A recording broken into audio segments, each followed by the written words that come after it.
नवरात्र का आज दूसरा दिन है।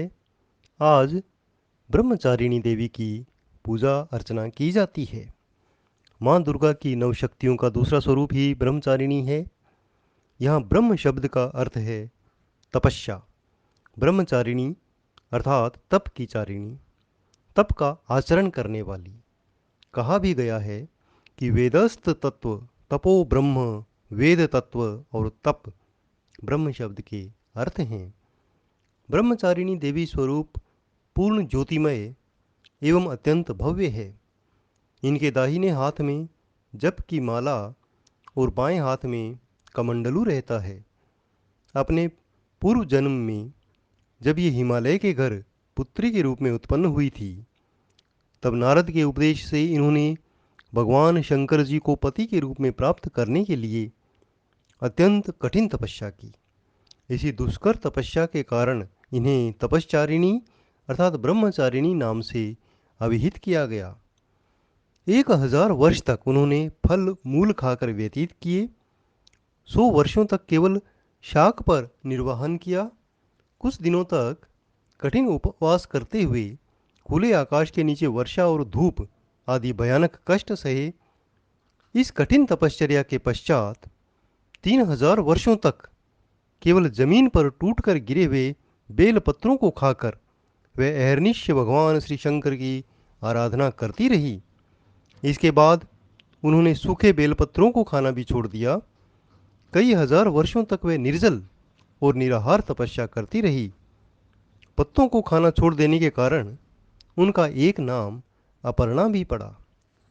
कई हजार वर्षों की कठिन तपस्या के कारण ब्रह्मचारिणी देवी का यह पूर्व जन्म का शरीर एकदम क्षीण हो गया। वे अत्यंत कृशकाय हो गई। उनकी यह दशा देखकर माता मैना बहुत ही दुखित हुई। उन्होंने उन्हें कठिन तपस्या से विरत करने के लिए आवाज दी, ऊ माँ, नहीं नहीं ओ नहीं।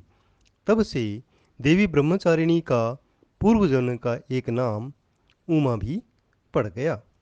उनकी इस तपस्या से तीनों लोकों में हाहाकार मच गया।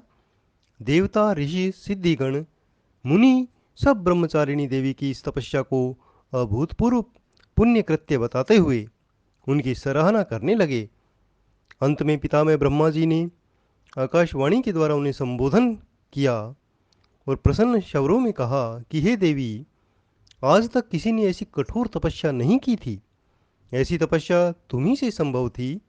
तुम्हारे इस अलौकिक कृत्य की चतुर्दिक सराहना हो रही है। तुम्हारी मनोकामना सर्वतोभावेन पूर्ण होगी। भगवान चंद्रमौली शिव जी तुम्हें पति रूप में प्राप्त होंगे। अब तुम तपस्या से विरत होकर घर लौट जाओ। शीघ्र ही तुम्हारे पिता तुम्हें बुलाने आ रहे हैं। माँ दुर्गा जी का यह दूसरा स्वरूप भक्तों और सिद्धों को अनंत फल देने वाला है। इसकी उपासना से मनुष्य में तप, त्याग, वैराग्य, सदाचार और संयम की वृद्धि होती है। जीवन के कठिन संघर्षों में भी उनका मन कर्तव्य पथ से विचलित नहीं होता। माँ ब्रह्मचारिणी देवी की कृपा से उसे सर्वत्र सिद्धि और विजय की प्राप्ति होती है। दुर्गा पूजा के दूसरे दिन इन्हीं के स्वरूप की उपासना की जाती है। इस दिन साधक मन में स्वाधिष्ठान चक्र में स्थित होता है। इस चक्र में अवस्थित मन वाला योगी उनकी कृपा और भक्ति प्राप्त करता है। जय ब्रह्मचारिणी माँ।